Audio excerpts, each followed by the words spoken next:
நமது பொன்மனச்செம்மல் புரட்சி தலைவர் பாடலை பார்த்தீர்களா? நாம் எல்லோரும் அவருடைய ரசிகர்கள். ஆனால் அவர் என்ன சொல்றாருன்னா, நான் மக்களின் ரசிகன், ஆகா ரசிகன், நல்ல ரசிகன், உங்கள் ரசிகன் அப்படிங்கிறாரு. தனது அன்பால் நேசித்ததனால் வந்த விளைவுதான் இந்த பாடல். என்னை தெரியுமா, நான் சிரித்து பழகி கருத்தை கவரும் ரசிகன், என்னை தெரியுமா, உங்கள் கவலை மறக்க கவிதை பாடும் கவிஞன், என்னை தெரியுமா, ஆக ரசிகன், ஆக ரசிகன், நல்ல ரசிகன், நல்ல ரசிகன், உங்கள் ரசிகன், உங்கள் ரசிகன். இதோடவா விட்டாரு?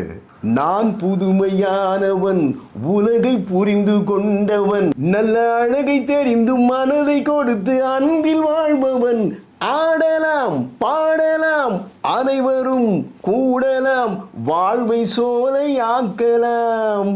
அடாடாடா, என்ன ஒரு என்டர்டெயின்மெண்ட் மூவி. அடுத்த சரணத்தை பாருங்க.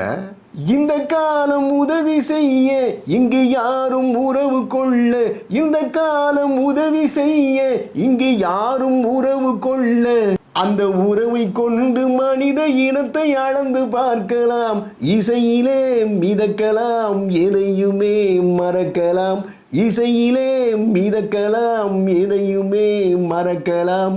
என்னை தெரியுமா, நான் சிரித்து பழகி கருத்தை கவரும் ரசிகன், என்னை தெரியுமா, உங்கள் கவலை மறக்க கவிதை பாடும் கவிஞன், என்னை தெரியுமா. அதாவது இந்த பாடல் வந்த திரைப்படம் மட்டுமா நமக்கு கவலையை மறக்கடிக்கிறது? தலைவருடைய ஒவ்வொரு திரைப்படமும், அதில் வருகின்ற ஒவ்வொரு பாடலும் நமது துன்பத்தையும் துயரத்தையும் போக்கி நமக்கு ஒரு புத்துணர்வு அளித்து கொண்டுதானே இருந்தது. இதுதான் இன்றைய செய்தி. தங்களுக்கு நன்றி, வணக்கம்.